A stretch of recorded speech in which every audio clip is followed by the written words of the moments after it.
Materi kedua adalah tentang sistem pemerintahan Indonesia dalam kerangka tujuan negara sebagai amanat konstitusi.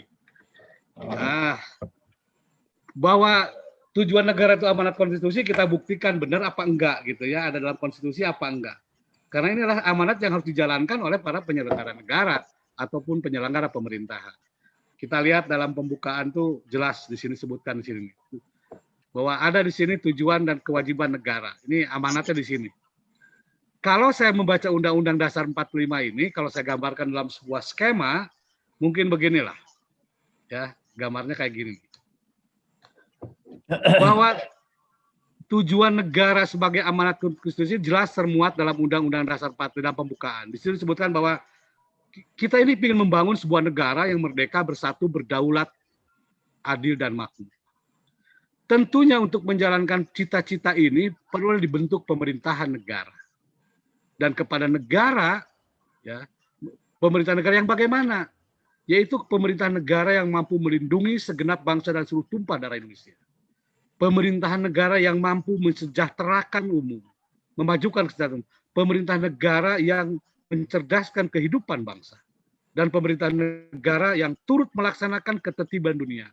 Ini saya sengaja sampaikan kepada Anda ini memiliki tugas yang mulia sesungguhnya karena adalah aparatur pemerintah. Anda yang akan menjalankan ini. Begitu Anda melangkah dari rumah keluar, sesungguhnya kita ini lagi menjalankan amanat dari konstitusi. Yaitu ingin membangun sebuah negara yang merdeka, bersatu, berdaulat, adil, makmur. Maka terletak di pundak Anda lah secara, ya saya bilang walaupun ini tugasnya tugas semua lembaga negara. Tetapi secara umum kita adalah pelaksananya. Nah, tentunya membentuk pemerintahan negara ini harus memiliki dasar dalam pelaksanaannya. Yaitu tentu dalam melaksanakan pemerintahan negara itu yang paling dasar yang menjadi fundamel kita melaksanakan pemerintahan negara adalah Pancasila. Ini skema dari pembukaan Undang-Undang Dasar 45. Nah, saya ingin mencoba di sini menggambarkan bentuk pemerintahan Indonesia itu kayak gimana sekarang. Dan semua ada dalam Undang-Undang Dasar 45. Jadi saya berharap ke depan Bapak dan Ibu juga jangan walaupun ada di kecamatan, tetapi pahamlah tentang konstitusi. Karena sesungguhnya itulah landasan kita berbangsa, bermasyarakat, bernegara, di situ adanya. Karena ada Pancasila di situ. Jadi bukan hanya sekedar hafalan DPR, MPR, hubungan, tapi kita bisa memahami sehingga kita paham kita bagian di posisi mana dalam konteks bernegara, berpemerintahan tadi. Nah, tadi ini cukup yang kalau lihat di tujuan atau di tugas negara ini, Anda harus berbangga lah, keren lah. Ternyata bangsa kita ini bangsa yang tidak hanya memikirkan diri sendiri, tetapi juga memikirkan bangsa lain. Ya. Yang kalau saya gambarkan dalam bahasa yang sederhana kayak gini lah ini. Dari mulai melindungi, mencerdaskan itu mungkin gini modelnya. Kita ini membangun bangsa yang aman, punya, pinter, dan pandai bergaul. Aman dari melindungi segenap bangsa dan tumpah darah segenap bangsa Indonesia dan seluruh tumpah darah Indonesia. Pintar, mampu mencerdaskan kehidupan bangsa, punya kesejahteraan, gaul. Kita ini hidup di dunia ini tidak hanya bangsa Indonesia aja, di negara-negara lain. Maka kita mampu melindungi, ikut serta dalam melaksanakan perdamaian dunia yang abadi. Maka inilah kalau menurut saya Anda harus berbangga sebagai bagian dari bangsa ini karena kita ini bangsa yang tidak hanya memikirkan diri sendiri, ya.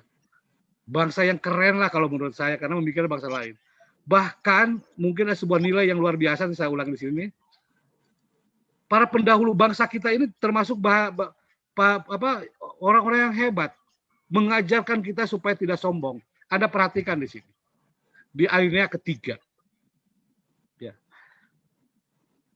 Bahwa saya yakin kemerdekaan ini mereka rebut tentu dengan berkorban darah, tahta, nyawa, air mata, banyak berkorban di situ. Tetapi tidak ada seorang pun dari para pendahulu bangsa yang bilang bahwa kemerdekaan itu kami yang raih dengan kerja saya sendiri. Nggak ada. Tapi dia bilang atas berkat Allah yang Maha Kuasa.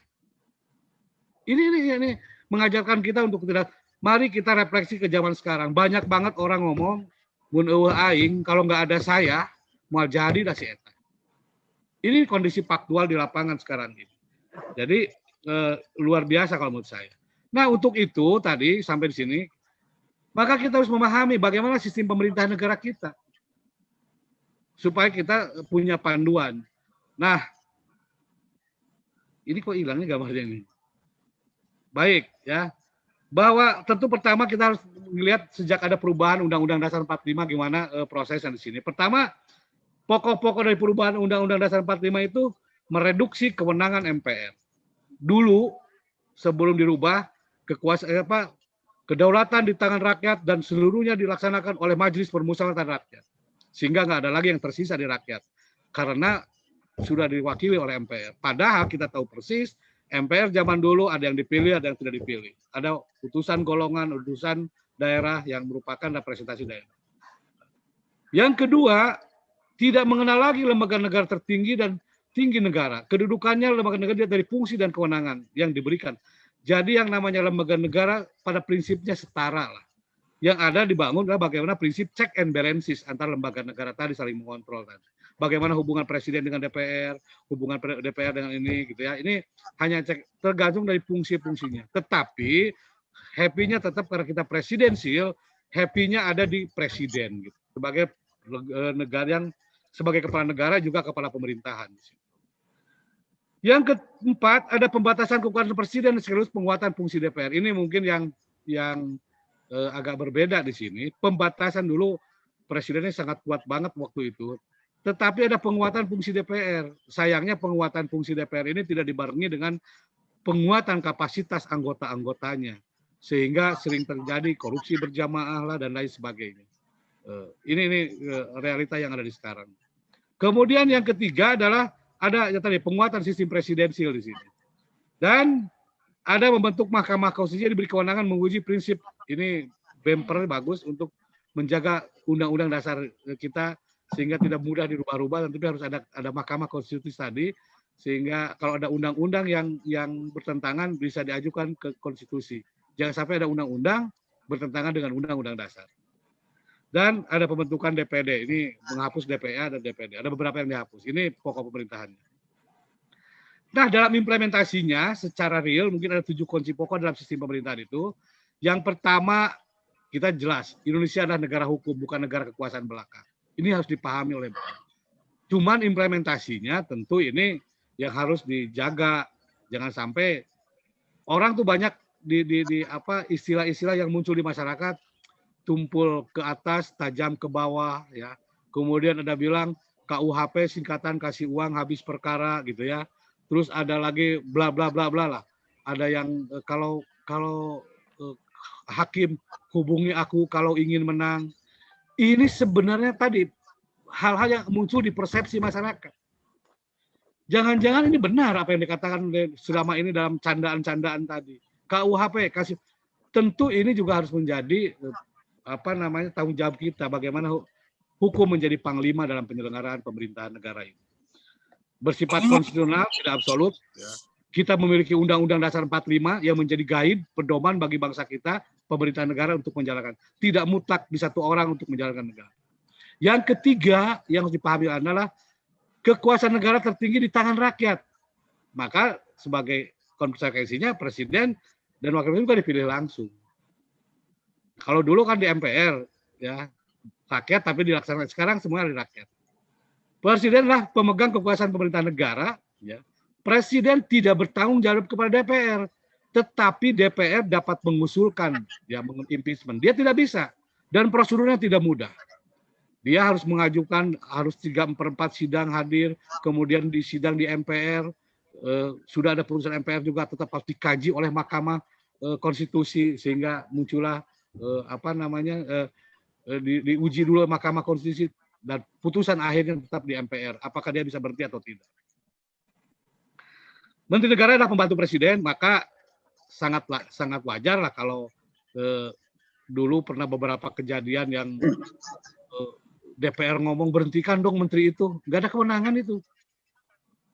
Itu menteri bertanggung jawabnya kepada presiden, bukan kepada DPR. Tapi kadang-kadang DPR suka kelebihan omong itu, langsung minta diberhentikan lah, apa dan sebagainya. Banyak sampai ke daerah-daerah kayak gitu. Pernah terjadi DPR ngomong kepala dinasnya copot lah itu bukan urusan DPRD kok, urusan kepala daerah aja. Maka kekuasaan kepala negara tidak terbatas, ada pembatasan di situ. Ada peraturan perundangan yang mengatur. Itu mungkin secara umum ya tentang sistem pemerintahan. Yang memang lebih statusnya mahasiswa, begitu kecenderungan berpikir tentang eksekutif, legislatif, yudikatif itu masih muncul. Nah, kita sekarang tidak menganut secara mutlak, dan ini sudah tadi digambarkan oleh Pak Gugum. Ada 7 yang sudah berubah, di mana di sini tugas-tugas itu di mana lebih spesifik. Saya kira itu tambahannya Pak Gugum. Lanjutkan saja. Baik, terima kasih Kang. Jadi saya mengulas sampai untuk memperkuat apa yang disampaikan oleh Kang Burdan, bahwa memang di awal kita terkenal dengan trias politika. Trias politika itu basisnya ada separating of power, pemisahan kekuasaan. Tapi kata Kang Burdan tadi, seiring bertambah zaman, ternyata berubah banyak banget. Di kita aja di Indonesia ya, tidak tadi. Kalau dulu ada eksekutif, yudikatif, dan legislatif. Sekarang ini tambah ada konstitutif, ada auditif, ya, dan lain-lain. Bahkan di beberapa negara, pers atau mass media juga bagian dari pemegang kekuasaan negara. Karena dia sangat mampu mempengaruhi berjalannya sebuah negara. Jadi biar bagaimanapun pers itu bagian dari pemegang kekuasaan negara, walaupun secara real dalam Undang-Undang Dasar tidak disebutkan. Tetapi dalam kenyataannya, bagaimana pers kita bisa mempengaruhi jalannya sebuah negara. Artinya dia pemegang kekuasaan juga. Itu mungkin. Nah, kalau dulu separating of power, sekarang di kita kalau saya lihat, perhatikan, hanya mungkin bukan separating, bukan pemisahan kekuasaan. Tapi yang terjadi adalah distribution of power. Karena tidak mutlak pisah, terutama dalam konteks legislasi, secara umum penanggung jawab legislasi adalah DPR. Tetapi dalam praktek, hampir semua lembaga-lembaga yang ada di Indonesia juga membuat fungsi-fungsi regulasi. Ada keputusan presiden, ada peraturan menteri, ada peraturan MA, ya. Ada kalau umpamanya dalam konteks peraturan perundangan, pemerintah pun berhak untuk mengajukan rancangan undang-undang. Itu menunjukkan tidak ada pemisahan kekuasaan yang mutlak, tetapi lebih banyak pada distribution of power. Itu mungkin sebagai penutup.